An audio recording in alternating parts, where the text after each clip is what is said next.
जय बद्री केदारनाथ। दोस्तों बहुत बहुत स्वागत है आप लोगों का मेरे एक और YouTube वीडियो पे। तो दोस्तों जैसा कि आप लोग जानते हैं कि आज 5 जून हो चुकी है और 4 जून तक के मेरे म्यूचुअल फंड पोर्टफोलियो अपडेट हो चुके हैं। मैं अपने दोनों ही पोर्टफोलियो ग्रो ऐप का और इंड मनी ऐप का वीडियो में आपको आगे दिखाऊंगा, लेकिन उससे पहले एक डिस्क्लेमर कि मेरे द्वारा दी गई जानकारी केवल एजुकेशन पर्पज़ के लिए इसे इन्वेस्टमेंट एडवाइस ना समझें।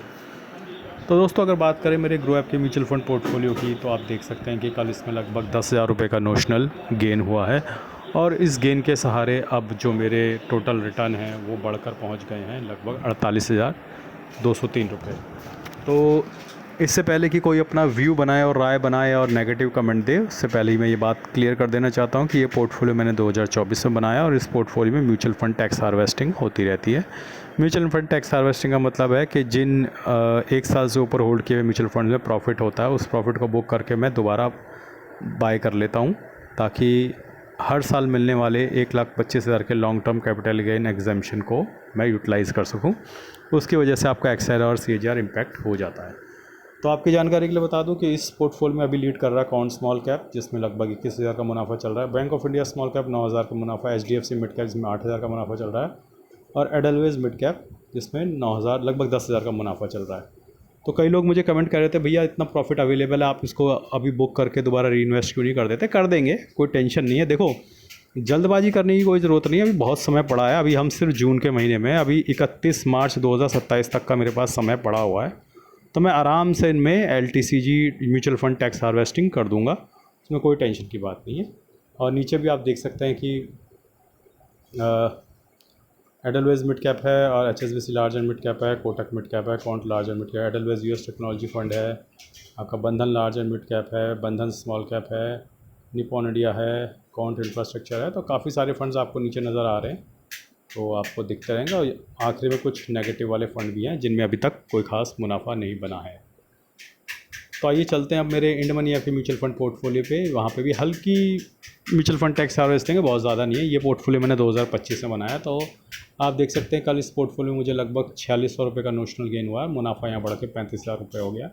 11,84,000 इन्वेस्टेड वैल्यू और 12,19,000 करंट वैल्यू है पोर्टफोलियो की।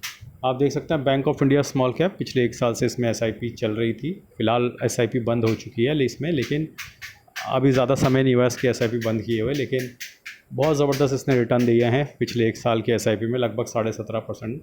और टॉप लीड स्मॉल कैप है।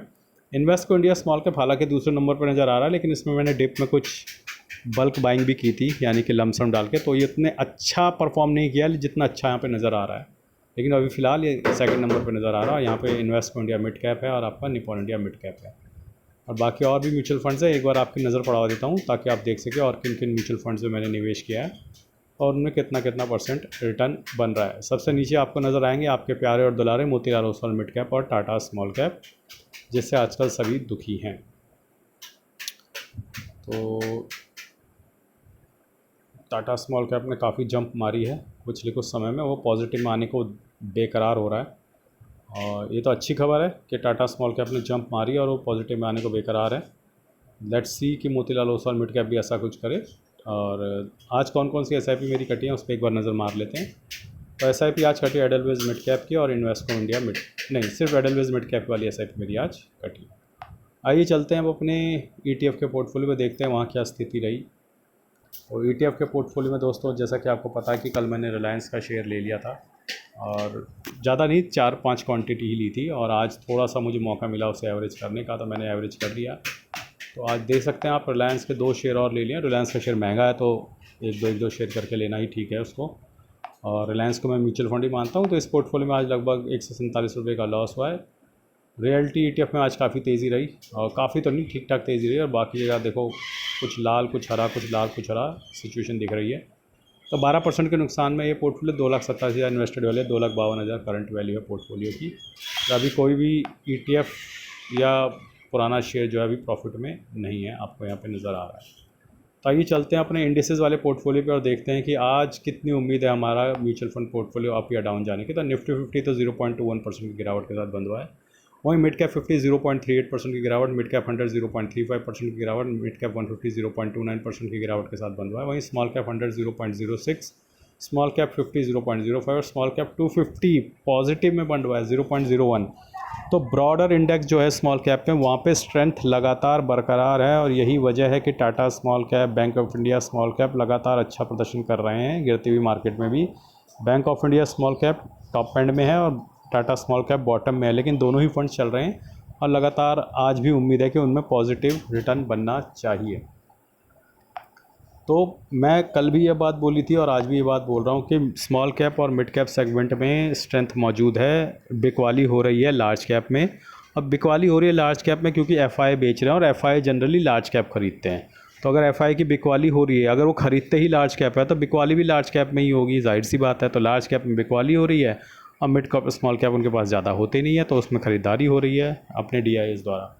आइए चलते हैं एफआईडीआई का बाय सेल का डेटा देखते हैं कि वहाँ क्या स्थिति बन रही है। तो एफआई ने भैया धड़ल्ले से कल भी 4400 करोड़ की कैश में सेलिंग कर दी है, जिसके अगेंस्ट लगभग 4400 करोड़ की डीआई ने बाइंग कर रखी है। दोस्तों आप लोगों ने आज न्यूज़ सुनी होगी कि आरबीआई ने अपनी रेपो रेट में कोई चेंज नहीं किया, कोई बदलाव नहीं किया जून सीरीज़ में। तो वहाँ पर थोड़ी सी राहत भी है और थोड़ी सी बेचैनी भी। अब मार्केट उसको कैसे लेता है, पॉजिटिवली या नेगेटिवली, वो तो आने वाले समय में बताएगा, लेकिन रियल्टी सेक्टर ने इसे पॉजिटिवली लिया है। वहीं आप लोगों ने देखा होगा सरकार ने एफआई की लगातार सेलिंग से परेशान होकर ये गवर्नमेंट बॉन्ड्स वगैरह हैं उसमें एलटीसीजी ज़ीरो कर दिया है एफआईज़ के लिए। यानी कि एफआईज़ अगर उसमें निवेश करते हैं तो उनको 0% टैक्स देना पड़ेगा लॉन्ग टर्म कैपिटल गेन। तो सरकार ने भी चालाकी से गेम खेला है कि निवेश तो लंबे समय के लिए करना पड़ेगा तभी टैक्स ज़ीरो मिलेगा।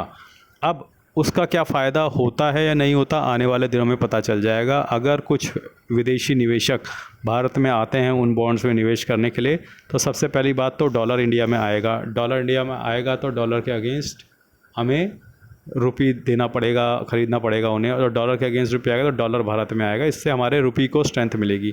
हालांकि कई लोग कह रहे हैं कि इससे हमें कोई क्या फ़ायदा हुआ भैया, हम तो म्यूचुअल फंड में निवेश करते हैं, हमें तो कोई फ़ायदा नहीं हुआ, एलटीसीजी और शॉर्ट टर्म कैपिटल गेन इसमें तो कोई गिरावट नहीं हुई। लेकिन देखिए दोस्तों, अगर इनडायरेक्टली भी एफआई मनी इंडिया में आती है तो उससे हमारे रुपये को स्ट्रेंथ मिलेगी। एक बार रुपये को स्ट्रेंथ मिली और वो स्टेबल हो गया तो कहीं ना कहीं आप देखेंगे एफआई की सेलिंग ऑटोमेटिकली रुक जाएगी और उससे इनडायरेक्टली आपको फ़ायदा हो सकता है। हालांकि ये चीज़ें होने में थोड़ा समय लगेगा, इमीडिएटली ये सब नहीं हो पाएगा।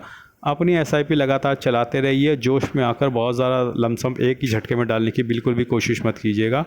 याद रखिएगा ये पैसा आपने बहुत मेहनत से कमाया है। अगर आपको पास कोई लमसम पड़ा है और आप उसे डालना भी चाहते हैं तो स्टैगर्ड मैनर में डालिए, ताकि एक साथ आपको बहुत ज़्यादा नुकसान ना झेलना पड़े। तो दोस्तों आज के लिए बस इतना ही। धन्यवाद, गुड बाय। लेकिन जाने से पहले आपकी जानकारी के लिए बता दूं कि मैं AMFI registered mutual fund distributor हूं with air number 357890। For mutual fund advisory और मेरे साथ जुड़ने के लिए मुझसे संपर्क कर सकते हैं मेरे व्हाट्सएप और ईमेल आईडी पे। मेरा व्हाट्सएप और ईमेल आईडी कमेंट और डिस्क्रिप्शन में ऑलरेडी गिवन है। आज के लिए बस इतना ही। धन्यवाद, गुड बाय, जय बद्री केदार।